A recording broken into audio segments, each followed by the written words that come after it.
भी किया है। यस क्या कहा मतलब आपने? ये स्फीयर, सर स्फीयर का भी हमने किया था। और अब ये ट्रायंगल वगैरह का? यस सर, पेंटागन और हेक्सागन देते हैं हम्म, सर। हाँ, एक सेकंड रुकिएगा, मेरे पास कॉल आ रही है।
हेलो, सॉरी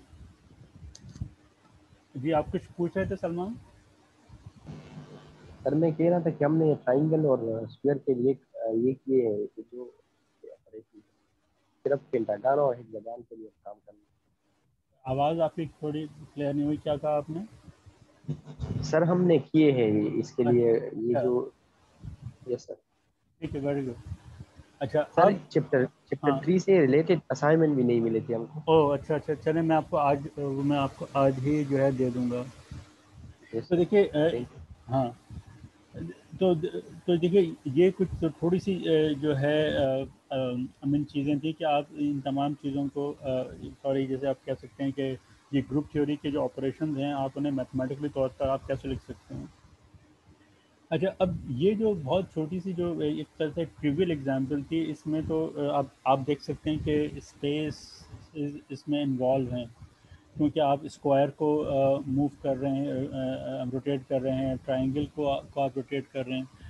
लेकिन हमारा वास्ता पार्टिकल फिजिक्स में ऐसी सिमेट्रीज के साथ पड़ता है कि जो कि एज सच कोई स्पेस टाइम से रिलेटेड ज़्यादातर सिमेट्रीज नहीं जो बहुत इंपॉर्टेंट है। मतलब मिसाल के तौर पे जो हमारी गेट सिमेट्रीज हैं या आइसोस्पिन सिमेट्रीज हैं ठीक है। तो यकीनी तौर पे हमें वहाँ पर भी मैथमेटिकल या रिप्रेजेंटेशन हमें चाहिए होगी, क्योंकि हम जो रोटेट करा रहे हैं किसी ट्रायंगल को। तो अब अगर हम आइसोस्पिन स्पेस में हों तो वहाँ हम प्रोटॉन को न्यूट्रॉन में और न्यूट्रॉन को प्रोटॉन में कैसे हम जो है वो हमें रिप्लेस कर सकते हैं, एंड सो ऑन। या इसी तरह अगर हम फ्लेवर स्पेस में हों और हमारे पास 3 क्वार्क्स हों फॉर एग्जांपल, तो हम उन्हें आपस में किस तरीके से रिप्लेस कर सकते हैं। तो ये ट्रायंगल वगैरह का देख के हमारे दिमाग में थोड़ा बहुत आइडिया तो हमें बन ही जाएगा कि ये जिस तरीके से हम एक ट्रायंगल को लेके हम जो रोटेट करा रहे हैं, बिल्कुल इसी तरीके से हम क्वार्क्स को भी आइसोस्पिन स्पेस में, सॉरी इसके अंदर फ्लेवर स्पेस के अंदर लेके बिल्कुल मोर और लेस इसी तरह की मैथमेटिकल रिप्रेजेंटेशन उसकी जो है वो हम लिख सकते हैं, राइट। अच्छा, अब यहाँ पे थोड़ी सी और चीज़ आती है, क्योंकि ख़ासतौर पे ये जो चैप्टर 4 में अब आप लोगों ने कुछ में मुझसे सवाल भी किए, ख़ासतौर पे क्योंकि ताल्लुक स्पिन से हो रहा है या ली अलजबरा से हो रहा है।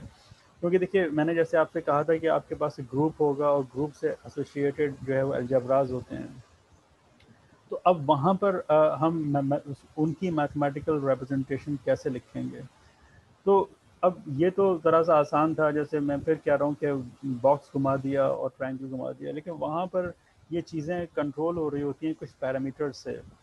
जैसे कि फॉर एग्जांपल, जो अगर हम एंगुलर मोमेंटम की बात करें, राइट, एंगुलर मोमेंटम का जो अलजेब्रा है वो आप किसी भी डायमेंशन में आप लिख सकते हैं। किसी भी तरह की स्पिन के लिए आप उसको बढ़ा सकते हैं, चाहे वो फॉर एग्जांपल स्पिन हाफ हो या स्पिन वन हो। वहाँ जो जे की वैल्यू है, जे इज़ द एंगुलर मोमेंटम, वो हमें डिक्टेट करेगी कि आपकी जो रिप्रेजेंटेशन है वो उसकी क्या डायमेंशन होंगी। मिसाल के तौर पे अगर जे इक्वल्स टू हाफ है, मैं यहाँ से शुरू करता हूँ। ये जो हमारा क्या कहलाता है, वन नोट, और फिर मैं चैप्टर 4 आपको दिखा भी, चैप्टर 5 जेटली का दिखा देता हूँ ताकि आपको थोड़ा सा अंदाज़ा हो सके, और फिर आपको थोड़ा स्पिन के बारे में, ताकि आप ये जो आइसो स्पिन स्पेस से आपको अगर डील करना है तो एग्जैक्टली मोर और लेस वही तरीक़ाकार है जो कि स्पिन का होता है, राइट। तो मैं ये कह रहा था कि देखिए, जो वहाँ पर रिप्रेजेंटेशन होंगी वो डिक्टेट होती हैं इस फॉर्मूले से के साथ 2j+1।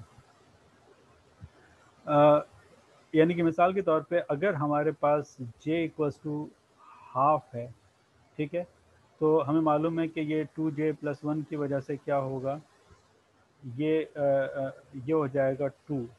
यानी कि ऐसी सूरत हाल में हमारे पास जो मैट्रिक्स रिप्रेजेंटेशन होगी वो 2x2 के मैट्रिसेस होंगे, ठीक है। इसी तरह अगर j इक्वल्स टू 1 हमारे पास हो तो वहाँ पर हमारे पास जो रिप्रेजेंटेशन होगी वो 3x3 के मैट्रिसेस की होगी, ठीक है। अच्छा, ये कितने मैट्रिसेस होंगे इसका फैसला अगर वो डिपेंड करता है ग्रुप के ऊपर।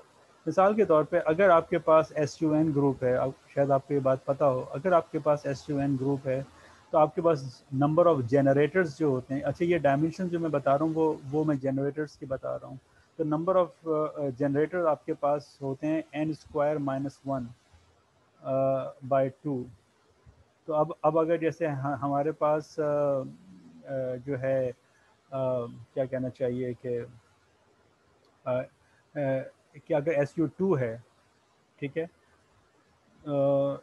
एक सॉरी यहाँ 2 नहीं आएगा, 2 मैंने एक्स्ट्रा लगा दिया। अगर मैं यहाँ पर SU2 ले रहा हूँ फॉर एग्जांपल, तो SU2 में जो है वो n जो है वो 2 हो गया, तो n² 4 3 हो जाएगा। इसी तरह अगर मैं SU3 ले रहा हूँ तो n² 9 हो जाएगा, राइट, और 9 - 1 8 हो जाएंगे, and so on the other hand जो O3 होते हैं वो शायद मुझे याद पड़ता है वो n-1/2 करके कुछ होते हैं। मुझे एग्जैक्टली उनके नंबर ऑफ़ पैरामीटर्स जो है वो जहन में नहीं है, लेकिन थोड़ा सा अगर हम वर्कआउट करें तो हम उसको निकाल सकते हैं, सो ऑन। तो ये जो हमारे पास डायमेंशंस हैं, जैसे अभी हमने देखा कि स्क्वायर के लिए हमने 4x4 का मैट्रिक्स लिखा, और इसके लिए ट्रायंगल के लिए हमने 3x3 का लिखा। तो वो जो और उसमें से R1 R2 R3 and so on, ये जितनी चीज़ें हम बना रहे हैं ये उसके एक किस्म के ग्रुप एलिमेंट्स हैं, लेकिन ये जनरेटर्स भी हैं, राइट। यानी कि जनरेटर ये सेंस में है कि जैसे आपके पास अगर R1 है, उसको आप अगर अप्लाई कर दें जैसे A B C D पे, आपके पास R जो है वो 4x4 का मैट्रिक्स है। जब आप इसके ऊपर अप्लाई करेंगे तो आप देखिएगा कि आपके पास जो मैट्रिक्स आएगा उसको आप जो स्क्वायर के साथ आप मैच करके देख लें, वो एग्जैक्टली सेम चीज़ आएगी आपके पास। एनीवे, यानी कि वो A B C D को उसी तरीके से मतलब A और B और C और D को अपनी अपनी जगह पे ये R1 जो ऑपरेटर है वो उसको उठा के रख देगा। तो यहाँ से नंबर ऑफ जनरेटर पता चलते हैं, उन जनरेटर्स की डायमेंशंस क्या है वो यहाँ से पता चलती है, ठीक है। अच्छा, अब ये क्या नाम है, ये सिर्फ यही काफ़ी नहीं होता, बल्कि क्या होता है कि हमारे पास ये जो पूरी क्या नाम है ग्रुप जो चीज़ों को जो कवर कर रहा होता है उसमें ये होता है कि जैसे हमने पिछली क्लास में देखा था कि बाज़ सूरत हाल में हमें ट्रिपलेट्स मिलते हैं, बाज़ जगह हमें सिंगलेट मिलते हैं एंड सो ऑन। तो उनको और कोई भी जैसे फॉर एग्जांपल हाँ हमारे पास ट्रिपलेट है, जैसे कि ट्रिपलेट से मुराद हमारी ये होती है कि हमारे पास तीन तीन एंट्रीज हैं। उनका मतलब यह है कि हम इन तीनों में को आपस में एक दूसरे के साथ एक्सचेंज कर सकते हैं without changing the symmetry property of the whole system. ठीक है, तो उन्हें आपस में कैसे कैसे रिलेट किया जाएगा, तो उसके लिए हम हमारे पास कुछ रेजिंग और लोअरिंग ऑपरेटर्स होते हैं। ठीक है, अच्छा, गो के वो मैथमेटिकल इक्वेशन है, हम उनको जो है ग्रुप सॉरी मैट्रिक्स फॉर्म के अंदर भी हम उनको लिख सकते हैं। तो ये सारी चीज़ें जो हैं इस तरह की, वो आपके जो चैप्टर 5 है जेटली का उसमें दी हुई हैं। ठीक है, अब वो चाहे हमारे पास angular momentum j equals to 1 हो, उसके लिए भी हम ये इस तरह की मैट्रिसेस लिख सकते हैं, राइट।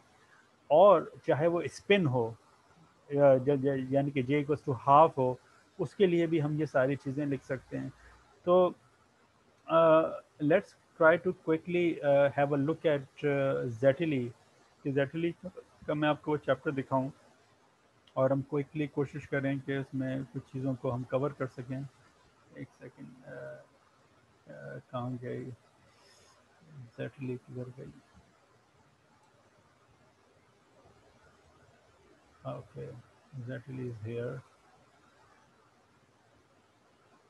शेयर जेटली। ये आपके पास जेटली आ गई। बजाय स्क्रीन से शुरू करने की हम थोड़ा सा इसको पीछे जाके एंगुलर मोमेंटम से मैं आपको दिखा दूं कि ये आपको थोड़ा सा समझ में आ जाए। देखिए, ये जो इसकी बहुत सारी अलजेब्रिक फॉर्म है वो तो है, उसके साथ तो हम फ़िलहाल जो है वो उस फॉर्म में हम नहीं जाएंगे। मैंने आपको सिर्फ ये बता दिया था कि आप अगर जेटली देखेंगे चैप्टर 5 है, तो उसमें ये जो हमारे पास ऑपरेटर्स हैं, ये लोअरिंग और जो रेजिंग ऑपरेटर्स हैं वो आप इस तरीके से कैलकुलेट कर सकते हैं। ठीक है, अब ये जो सारी ऑपरेटर्स हैं इनकी आप मैथमेटिकल फॉर्म्स आप जो है बना सकते हैं। कैसे? ये बहुत अच्छी, जैसे कि यहाँ देख रहे हैं कि 5.4 आर्टिकल है, इसने पूरी मैट्रिक रिप्रेजेंटेशन दी है of the angular momentum algebra. ये एक हम एग्जांपल डिस्कस करते हैं 5.3। इसमें वो जो है उसने मिसाल दी है j इक्वल्स टू 1 की, और फिर स्पिन वाली मिसाल जो है वो j इक्वल्स टू हाफ के लिए हो जाएगी। वो ये कह रहा है कि फाइंड करें आप मेट्रिसेस जे स्क्वायर के लिए, जे जी के लिए, जे प्लस माइनस, जे एक्स, जे वाई। ठीक है, और फिर फिर उनकी आपको जो है वो आइगन वैल्यूज़ वगैरह भी मालूम करनी होगी। और एक दफ़ा आपकी ये मतलब उनकी मैट्रिक्स रिप्रेजेंटेशन आ जाए तो आप उनको फिर ये कम्यूटेटर अलजेब्रा के अंदर भी लग के आप उनको सॉल्व कर सकते हैं एंड सो ऑन। अच्छा, अब ये देखें कि ये जो इस तरह के जो उसने मैट्रिक्स बनाया है, जैसे कि ये है, ये कैसे बनाया है, ये क्या किया है उसने। ठीक है, ये तो उसने डायरेक्ट लिख दिया, लेकिन डायरेक्ट इस सेंस में लिख दिया क्योंकि अगर आपको ये लिखना आ जाएगा तो फिर आप ये भी लिख सकते हैं। तो वो कैसे लिखा गया है? देखिए, हम जे स्क्वायर कैलकुलेट कर रहे हैं कि जे स्क्वायर की मैथमेटिकल रिप्रेजेंटेशन क्या होगी। अच्छा, अब चूंकि j इक्वल्स टू 1 है हमारे पास, ठीक है, तो जैसे मैंने आपसे कहा कि आप फौरी तौर पे इसको आप चेक करके देखेंगे कि इसकी जो इसकी रिप्रेजेंटेशन होंगी, इसकी डायमेंशन क्या हो। आपने j इक्वल्स टू 1 पुट किया, राइट, यहाँ आपने 1 पुट किया तो आपको पता चल गया कि 2 + 1 3। तो ये 3 डायमेंशनल रिप्रेजेंटेशन होनी चाहिए। इसका मतलब है कि मैट्रिसेस आपके 3 डायमेंशन के होंगे। ठीक है, अच्छा, अब अगर आप में ये एंगुलर मोमेंटम का ज़रा सा भी आइडिया है आपको, और वो जो एजीमुथल क्वांटम नंबर होता था, जैसे हम मैग्नेटिक क्वांटम नंबर कहते हैं, आपको मालूम होगा कि जे से रिलेटेड एम्स होते हैं, यानी कि उस जे वेक्टर के प्रोजेक्शंस होते हैं। तो मिसाल के तौर पे अगर हमारे पास j इक्वल्स टू 1 है, तो एम जे आप कह लें या एम एल कह लें या वॉट एवर इसने जस्ट एम कहा हुआ है, वो आपको मालूम है कि वो +1 से -1 तक की उसकी एम की वैल्यू होती है। तो हमारे केस में ये -1 होगा, 0 होगा और 1 होगा, ठीक है। ये इन चीज़ों से तो आप होंगे ना फेमिलियर? हाँ, सर ये जे जे हमको स्पिन स्पिन को रिप्रेजेंट करते हैं ना। देखो, जे हम उसको अभी एंगुलर मोमेंटम कह रहे हैं। इस अब वो एंगुलर सर इसको मोमेंटम, हम इस सुन तो लो। अब वो यस एंगुलर मोमेंटम जो है वो प्योरली ऑर्बिटल एंगुलर मोमेंटम भी हो सकती है, एल जैसे हम कहते हैं, कैपिटल एल। वो स्पिन भी हो सकती है, जैसे हम स्पिन एस कह लें, ठीक है। और वो टोटल एंगुलर मोमेंटम भी हो सकती है, यानी कि एल प्लस एस वाली, ठीक है। तो इसलिए इन जनरल हम उसको जे लिख देते हैं, समझ रहे हो। अगर ये यस जे सर है तो हम उसको एम जे कह देंगे। अगर ये एल है, यानी कि जो ये जो होता है स्मॉल एल, तो ये एम एल हो जाएगा, मैग्नेटिक क्वांटम नंबर हो जाएगा। और अगर जे स्पिन है तो ये एम एस हो जाएगा, ठीक है, स्पिन क्वांटम नंबर। समझ गए? यस सर सही है सर। ओके। तो अब ये जो हम हमारे पास स्टेट्स होती हैं, आपको शायद मालूम हो, जो हम उसके अंदर क्या डिराक नोटेशन में हम इनको लिखते हैं। तो ये पहली जो एंट्री होती है वो जे की होती है, और दूसरी एंट्री एम जे की होती है, ठीक है। तो इसका मतलब है कि जे तो हमने फिक्स किया हुआ है ना, जे तो है ही 1, तो वो तो कुछ भी नहीं होगा, उसके साथ तो कुछ नहीं कर सकते। एम जे हमारे पास 1 हो सकता है, एक स्टेट ये होगी। अब ये देखें, ये सारे बेसिस वेक्टर्स हैं, 1, 0, 1, -1, ठीक है। ये आपके पास 3 बेसिस वेक्टर्स हैं जिनसे मिलके के ये सारा काम होगा, ठीक। अब आपको कैलकुलेट क्या करना है? कैलकुलेट करना है आपको जे स्क्वायर, ठीक है ना। अब आपने क्या किया कि आपको बस जो चीज़ सीखनी होगी वो ये कि इस तरह के मैट्रिसेस लिखे कैसे जाते हैं। कि अब ये जो जे ये 1, 1, 10 और 1, -1 की जो स्टेट्स हैं वो हॉरिजॉन्टली लिखे जाएंगे। ये वाला हिस्सा क्यों लगा रहे हैं ये मैं बाद में आपको बताता हूँ। लेकिन आप ये देखें कि ये इसको आप जो लिख रहे हैं कि आपने यहाँ 1, 1 लिखा, ये 1, 0 लिखा, और ये 1, -1 आ गया, राइट। तो इसको इसके रॉज में ऐसे लिखा जाएगा, और जो कॉलम्स हैं वो 1, 1, 1, 1, 0, 0 और 1, -1, 1, -1 आ गया। क्लियर? अच्छा, अब बेसिकली आपको कैलकुलेट क्या करना है? जे स्क्वायर कैलकुलेट करना है। अब जे स्क्वायर को आपको इन तीनों स्टेट्स के ऊपर अप्लाई करके देखना पड़ेगा कि क्या होता है। अब ये देखना पड़ेगा कि जे स्क्वायर क्या चीज़ है। यार ये फिर मैं इस्लामाबाद से फ़ोन आ रहा है, एक मिनट रुकिएगा जनाब।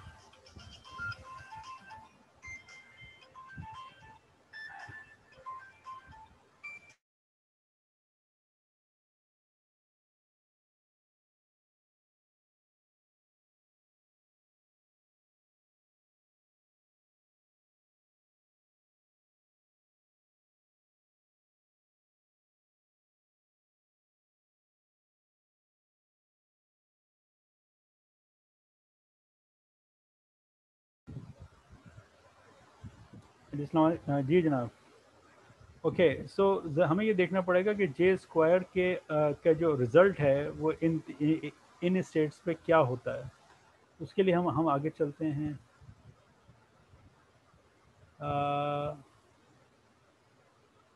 ओके, देखिए ये है जे स्क्वायर जब लगता है इसके ऊपर, ये जे और एम के ऊपर, वो जनरेट करता है। अब ये एच कट स्क्वायर वगैरह देखिए, ये क्वांटम मैकेनिकल चीज़ें वो तो ये एक तरफ है कि वो डायमेंशंस की वजह से आ रही हैं।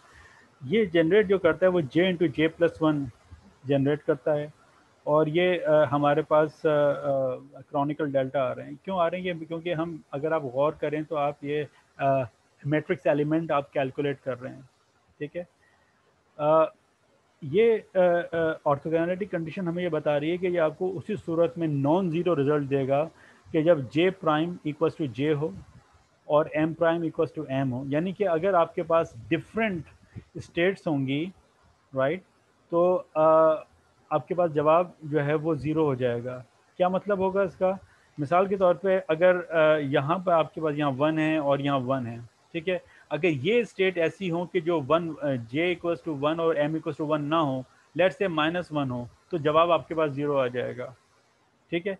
तो ऐसी सूरत में हमें वो मैट्रिक्स एलिमेंट कैलकुलेट करने की ज़रूरत भी नहीं पड़ती है। सेम इज़ ट्रू फॉर जे जी क्या करता है, जे जी जब उसके ऊपर लगता है तो वो M times H cut value बाहर निकाल देता है। जो भी एम की वैल्यू लेट से अगर यहाँ -1 है तो वो -1 बाहर निकाल देगा, 0 है तो 0 बाहर निकाल देगा, और अगर यहाँ 1 है तो ये 1 बाहर निकाल देगा, 1 टाइम एच कट। अगेन यहाँ पर भी जो कंडीशन है वो यही है कि J prime should be equal to J और M prime equals to M. अगर ये कंडीशन नहीं है फुलफिल होगी तो वो मैट्रिक्स एलिमेंट ज़ीरो हो जाएगा। क्लियर हो गया? ठीक है। अच्छा, ये आप यस सर। ये बात भी आपको जहन में होगी कि ये मैट्रिक्स, ये हमें इसके साथ डॉट इसलिए करना पड़ रहा है क्योंकि ये मैट्रिक्स है ना, राइट। तो हम ये जो यहाँ पे जो चीज़ कैलकुलेट कर रहे हैं इस एग्जांपल में, वो हम ये जो जे स्क्वायर है वो महज ऑपरेटर नहीं है, वो उसकी मैट्रिक्स फॉर्म है, राइट। तो ये सारे मैट्रिक्स एलिमेंट्स हैं, वो हमें कैलकुलेट करने पड़ रहे हैं। तो अब वो अगर फार्मूला हमारे जहन में रहे और जे स्क्वायर को यहाँ पे अप्लाई करें तो वो क्या होगा, जो जे स्क्वायर का फार्मूला है वो क्या है, एच कट स्क्वायर, अब लिखा नहीं जा रहा, H cut square into J plus one. Yes sir. ठीक है। अच्छा, अब चूंकि यहाँ पर हमने जो, क्योंकि पहली जो ये है उसके साथ जो हम डॉट लेंगे तो 1 1 से ही लेंगे ना, तो अब चूंकि ये 1 1 चेंज नहीं हुआ, ये यहाँ से भी यहाँ आपने मल्टीप्लाई कर रहे हैं, ये चेंज नहीं होगा, तो इसका मतलब है कि ये वाली जो स्टेट है इसका तो नॉन ज़ीरो रिजल्ट आएगा। एक तो हम ये चीज़ क्विकली चेक कर सकते हैं, तो इसका मतलब है कि ये इसका नॉन ज़ीरो रिजल्ट होगा। मैं इसका कलर चेंज कर देता हूँ ताकि हमें हमारे लिए आसानी हो जाए आइडेंटिफाई करना। ठीक है। सही है सर, समझ गया। हाँ, तो ये जो होगा ये नॉन ज़ीरो हो जाएगा क्योंकि यहाँ ज़ीरो है, यहाँ 1 है। अच्छा, ये भी ज़ीरो हो जाएगा क्योंकि यहाँ पर -1 है, यहाँ 1 है। अच्छा, ये भी ज़ीरो हो जाएगा क्योंकि यहाँ 1 है, यहाँ 0 है। अच्छा, ये 0 0 है, ये चलेगा, ये आ जाएगा हमारे पास। ये भी 0 हो जाएगा क्योंकि यहाँ -1 है, यहाँ 0 है, यहाँ 1 है, यहाँ -1 है, ये गया, ये भी गया, और यहाँ -1, यहाँ -1, ये आ गया। ठीक है। अब क्या होगा कि यहाँ पे देखें आपके, यहाँ पे जो जे स्क्वायर इस पे लगा तो वो 1 इंटू 1+1 देगा। ठीक है। तो उसका मतलब है 1 1+1 क्या हो गया, टू। ये 2h कट स्क्वायर। ठीक है। इसी तरह ये नॉन, ये तो ज़ीरो है, ये ज़ीरो है। यहाँ पर आइए, यहाँ पर क्या होगा एग्जैक्टली यहाँ पर भी ये दे रहा है कि 1 निकालेगा, तो ये 2h कट स्क्वायर, यहाँ से भी ये निकलेगा। इसी तरह यहाँ से भी टू एच कट स्क्वायर निकलेगा।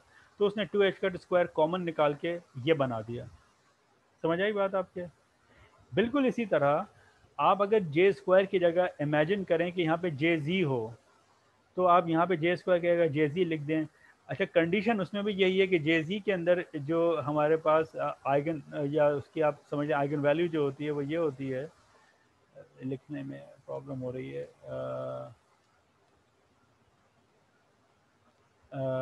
हम ये अगर जे जी के लिए लें तो वो एच कट टाइम्स एम है। ठीक है। और फिर वही कंडीशन है कि आपके पास जे बराबर है जे प्राइम के और एम बराबर है एम प्राइम के। तो ये एग्जैक्टली आप जे स्क्वायर को जे जी के साथ आप रिप्लेस कर सकते हैं। तो जैसे यहाँ 2h कट स्क्वायर आया तो यहाँ 1 आ जाएगा। ठीक है। अच्छा, यहाँ तो 0 है तो वो 0 ही आ गया, उसके साथ आप कुछ भी नहीं कर सकते। एच कट आपने यहाँ लिख दिया, आप मल्टीप्लाई कर भी दें तो ये 0 टाइम्स एच कट 0 हो जाएगा, और यहाँ से -1 आ जाएगा। तो इस तरह आपके पास जे स्क्वायर और जे जी की आपके पास वैल्यूज़ आ जाएंगी।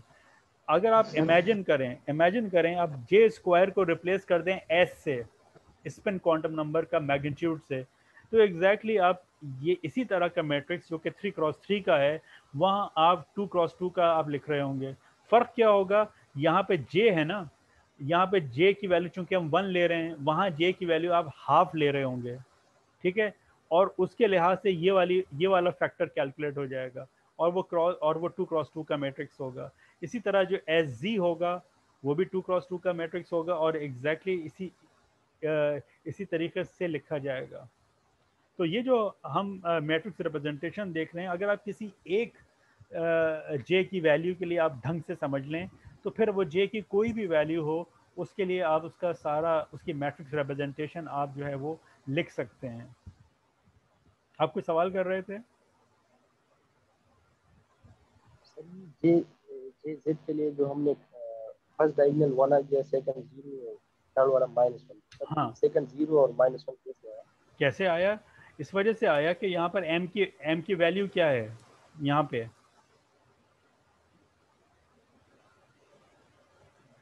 हम्म। जीरो जीरो, चलिए, हाँ, सही है सही है यहाँ माइनस है, यहाँ पे जीरो है, इस वजह से जीरो है। सही है। ठीक है। अच्छा, इसी तरीके से जो लोअरिंग और रेजिंग ऑपरेटर्स हैं, लेट्स से जे माइनस या जो जे प्लस हैं, अच्छा इसके लिए भी आप देखें, इसके लिए ज़रा फॉर्मूले ज़रा से मुख्तलिफ हैं। वो ये कि देखिए, जब आप जे प्लस का आप अगर वो लेते हैं, ऑपरेटर लेते हैं और उसको उसका मैट्रिक्स एलिमेंट कैलकुलेट करने की कोशिश करते हैं, तो क्या होता है कि जे प्लस जब किसी स्टेट पे लगता है तो it generates H cut square root J into J plus one minus M times M plus minus one. अच्छा, ये प्लस एम के साथ प्लस वन उस वक्त होगा कि जब हम यहाँ जे प्लस इस्तेमाल कर रहे होंगे, और माइनस उस वक्त होगा कि जब हम यहाँ जे माइनस इस्तेमाल कर रहे होंगे। ठीक है, फाइन। लेकिन यहाँ पर ये ऑर्थोगोनैलिटी कंडीशन ज़रा सी मुख्तलिफ हैं। आप देखें कि ये कह रहा है कि जे प्राइम जे, इसका मतलब है कि ये उस वक्त काम करेगा कि जब जे प्राइम बराबर होगा जे के। अगर बराबर नहीं है तो ये ज़ीरो दे देगा। लेकिन जो ज़्यादा इंटरेस्टिंग चीज़ है वो ये कि M prime plus minus one, यानी कि जब एम प्राइम बराबर होगा एम प्लस या माइनस वन के, तो ये आपको ज़ीरो दे, जो आपको नॉन ज़ीरो देगा। ठीक है। मिसाल के तौर पे अगर आपके पास एम वन है, एम प्राइम अगर लेट्स से वन है, ठीक है, तो अगर आप जे प्लस ऑपरेटर इस्तेमाल कर रहे हैं तो your M should be two, क्योंकि एम प्लस वन टू होना चाहिए। और अगर फर्ज करें आप जे माइनस इस्तेमाल कर रहे हैं और आपके पास एम प्राइम वन है, तो in that case M should be zero. ठीक है। तो ये उसके अंदर फ़र्क है। तो इस फ़र्क को दिमाग में रखते हुए ये मैट्रिक्स आपको दोबारा से देखना पड़ेगा। और अगर आप इसको आप देखते हैं, क्योंकि आपको बस करना ये है कि जे स्क्वायर की जगह आप मेंटली रिप्लेस कर दें, लेट्स से जे प्लस आपने यहाँ पे रिप्लेस किया। ठीक है। अच्छा, जे प्लस जब आप रिप्लेस कर रहे हैं तो आपके दिमाग में रहे कि आपको क्या रिलेशन देखना होगा कि M prime should be equal to M plus one. ये आपको दिमाग में रखना होगा। तो अब यहाँ पर क्या होगा कि यहाँ पर तो वन और वन बराबर हैं, ये हिस्सा ज़ीरो हो जाएगा। अच्छा, यहाँ ज़ीरो है, यहाँ वन है। ठीक है, ये भी बेकार हो जाएगा क्योंकि यहाँ पर m जो है, नहीं, ये चलेगा। क्यों? क्योंकि m ज़ीरो है। आप देखें यहाँ m ज़ीरो है, इसमें प्लस वन करेंगे तो इसके बराबर हो जाएगा। ठीक है, इसका मतलब है कि ये चलेगा, ये नॉन ज़ीरो रिजल्ट देगा जे प्लस उसके लिए, जे प्लस के लिए। बिल्कुल इसी तरह आप अगर यहाँ देखें, यहाँ माइनस वन है, यहाँ वन है, अगर आप यहाँ m के अंदर वन ऐड करते हैं तो ये ज़ीरो हो जाएगा, जो कि इससे डिफरेंट है, तो ये आपको ज़ीरो दे देगा। अब यहाँ आइए, यहाँ पर ये वन है। ठीक है, कंडीशन क्या है कि M prime should be equal to M plus one, तो आप यहाँ वन में ऐड कर देंगे तो उल्टा टू हो जाएगा, ये ज़ीरो है तो ये ज़ीरो दे देगा। अच्छा, इसी तरह आप अगर यहाँ ज़ीरो में वन ऐड करेंगे, ये ज़ीरो है तो ये भी आपको ज़ीरो रिजल्ट देगा। यहाँ पर आइए, ये काम करेगा क्योंकि जब आप माइनस वन में प्लस वन ऐड करेंगे तो वो ज़ीरो के बराबर हो जाएगा, जो कि ज़ीरो है। ठीक है, तो ये वाला हिस्सा आपको नॉन ज़ीरो रिजल्ट दे रहा है, ये नॉन ज़ीरो रिजल्ट दे रहा है। यहाँ पर आइए, यहाँ वन में आपने वन ऐड के अंदर ऐड किया यहाँ, तो ये इसके बराबर नहीं है माइनस वन के, तो ये ज़ीरो दे देगा। इसी तरह ज़ीरो में आप वन ऐड करेंगे तो ये तो उल्टा वन हो जाएगा, ये इसके बराबर नहीं है, तो ये आपको ज़ीरो दे देगा। इसी तरह ये वाला हिस्सा भी आपको ज़ीरो दे देगा क्योंकि ये माइनस वन है, माइनस वन में आप वन ऐड करेंगे तो वन हो जाएगा। तो सिर्फ और सिर्फ ये हिस्सा, ये मैट्रिक्स एलिमेंट इसका नॉन ज़ीरो होगा, और ये जो था हमने जो यहाँ देखा था, ये नॉन ज़ीरो होगा, बाकी सारे ज़ीरो हो जाएंगे। तो आप देख सकते हैं कि ये चीज़ें देखें, ये पहला वाला ज़ीरो है, दूसरा वाला नॉन ज़ीरो है। इसी तरह इस सेकंड रो में ये ज़ीरो, ये ज़ीरो, और ये तीसरा वाला जो है हमारे पास जो है वो नॉन ज़ीरो आ गया। ठीक है, और बाकी सारे ज़ीरो हैं। इसका बिल्कुल मुखालिफ उल्टा जो होगा वो जो है जे माइनस के साथ होगा। ठीक है, जो कि यहाँ पे हुआ, राइट। आप देख सकते हैं उसमें कंडीशन क्या होनी चाहिए, M prime is equal to M minus one, ठीक है। तो अब क्या होगा कि आप अगर वन के अंदर क्या नाम है, जैसे कि ये है, अब मैं वन के अंदर माइनस वन करूँगा तो ये ज़ीरो के बराबर हो जाएगा, तो इसका मतलब है कि ये नॉन ज़ीरो होगा। इसी तरह यहाँ देखें, यहाँ अगर मैं ज़ीरो में माइनस वन ऐड करूँगा तो माइनस वन के बराबर हो जाएगा, और बाकी सारे चीज़ें, बाकी सारे मैट्रिक्स एलिमेंट ज़ीरो होंगे। तो this is how we can generate और we can write down the mathematical representation और the matrix representation of these operators, क्योंकि ये सारे operators जो हैं वो जो हमारे पास SU2 अलजेब्रा है उसके उसमें इन्वॉल्व हैं। ये JX, JY, JZ जो हैं वो आप जानते हैं कि ये जनरेटर्स हैं जो कि SU2 सिमेट्री जनरेट कर रहे हैं, ठीक है। और इसी तरीके से जब आपको ये पता चल गया, जे प्लस जे माइनस और जे जी जे स्क्वायर पता चल गया, तो फिर आपको ये भी पता चल जाएगा कि जे एक्स ऐसे लिखा जाता है और जे वाई ऐसे लिखा जाता है। तो आप जो बकिया मैट्रिसेस की रिप्रेजेंटेशन है जे एक्स जे वाई के, वो भी आप ऐसे लिख सकते हैं। एंड बिलीव मी, जो कुछ भी हमने J1 के लिए किया है, you can just do it by replacing J equals to half. वो सारी चीज़ें जो हैं वो स्पिन के लिए ट्रू होंगी, ठीक है। ये जो सारी चीज़ हमने की हैं, यही एग्जैक्टली जब आप यहाँ पे स्पिन पढ़ेंगे, कहाँ गया ये, जो इधर आइए, ये यहाँ पर इसने इसका वो जो एल्जेब्रिक सिचुएशन कर रहा है, आप देख सकते हैं यहाँ पे एस प्लस माइनस ऑपरेटर इसने बनाए, ठीक है। जिस तरह वहाँ आपने जे प्लस माइनस बनाया था, यहाँ इसने जो है वो एस प्लस माइनस बना दिए हैं, और ये एस एक्स एक्स स्क्वायर को ऐसे लिख सकते हैं अब उनकी मैग्नीट्यूड्स को। तो एग्जैक्टली आप ये देखें, ये एस स्क्वायर, अच्छा यहाँ पे चूँकि अगेन यहाँ पे चूँकि जे हाफ फिक्स है, तो आपके पास जो एम जे है वो इधर प्लस हाफ है या माइनस हाफ है, इसके अलावा और कुछ हो नहीं सकता। तो आप अगर जे के बजाय आप उसको एस कह दीजिए, कैपिटल एस हाफ है, और ये इसका एम एस जो है वो इधर हाफ और माइनस हाफ, ये उसके प्रोजेक्शंस हैं। तो आप अगर इसको कैलकुलेट कर रहे हैं तो इसका क्या क्या कैलकुलेट करने का तरीका क्या होता है। अभी हमने थोड़ी देर पहले देखा था कि जो स्क्वायर्स होते हैं, जब उन्हें हम कैलकुलेट करते हैं, वो किसी स्टेट के ऊपर लग रहे हों, जैसे कि अगर ये एस एम एस स्टेट है तो it will generate S square, right, M S sorry, not ms, it will generate h cut square times s into s plus 1, right, और फिर ये चीज़ पूरी वापस आ जाएगी। तो s हाफ है, half plus half plus one 3/2, और ये हाफ यहाँ पे लगा हुआ है तो ये 3/4 हो गया, ये 3/4 एच कट स्क्वायर, ये स्टेट यहाँ से आ गई।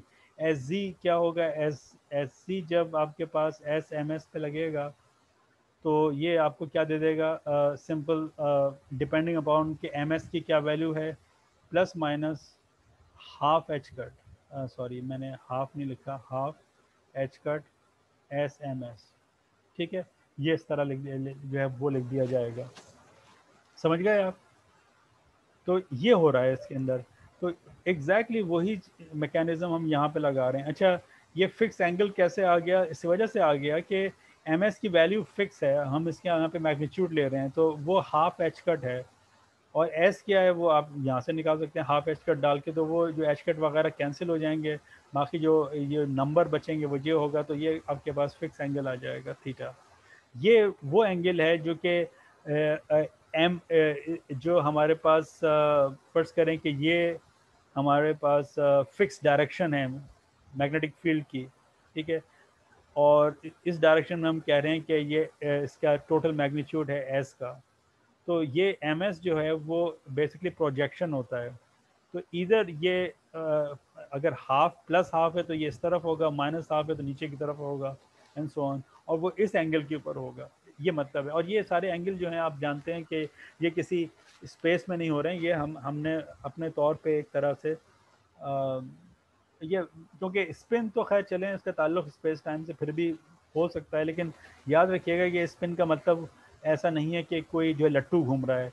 ये इंट्रिंसिक प्रॉपर्टी है स्पिन खास तौर पे। मैं एंगुलर मोमेंटम की ऑर्बिटल एंगुलर मोमेंटम की बात नहीं कर रहा हूँ, वो तो डेफिनेटली आर क्रॉस पी है, उसमें आर मौजूद है, पी के अंदर टाइम डेरिवेटिव वगैरह सब मौजूद है, लेकिन स्पिन का ऐसा कोई ऑपरेटर नहीं है, राइट। अब उसको आप किसी क्रॉस प्रोडक्ट वगैरह में नहीं लिख सकते, वो इंट्रिंसिक प्रॉपर्टी है किसी भी सिस्टम की, बस ये ख्याल रखिएगा।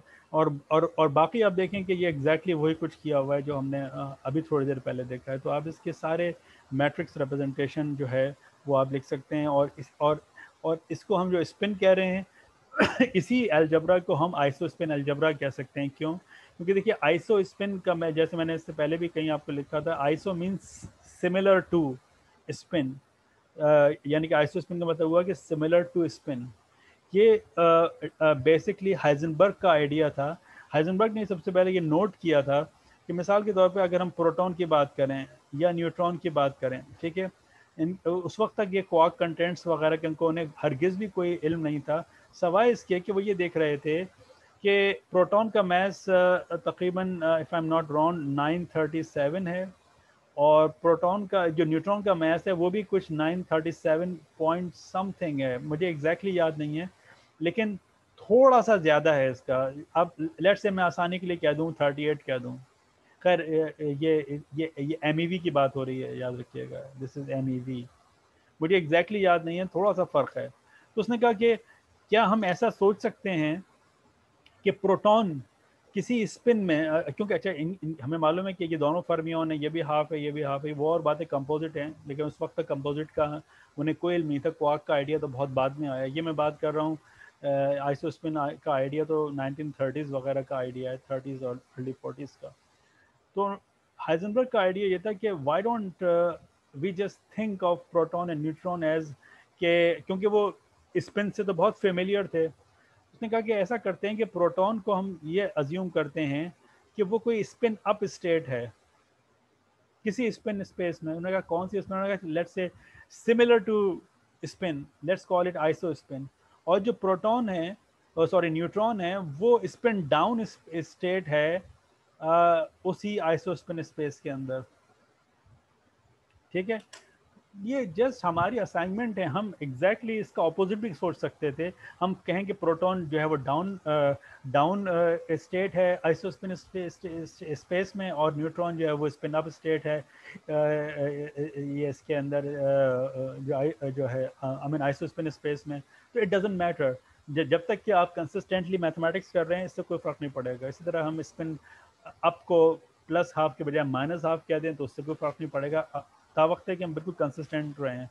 तो वहाँ से ये आइडियाज़ क्रिएट हुए, जनरेट हुए, ठीक है। अब ये यकीनी तौर पे ये स्पिन स्पिन अप है और ये स्पिन डाउन है।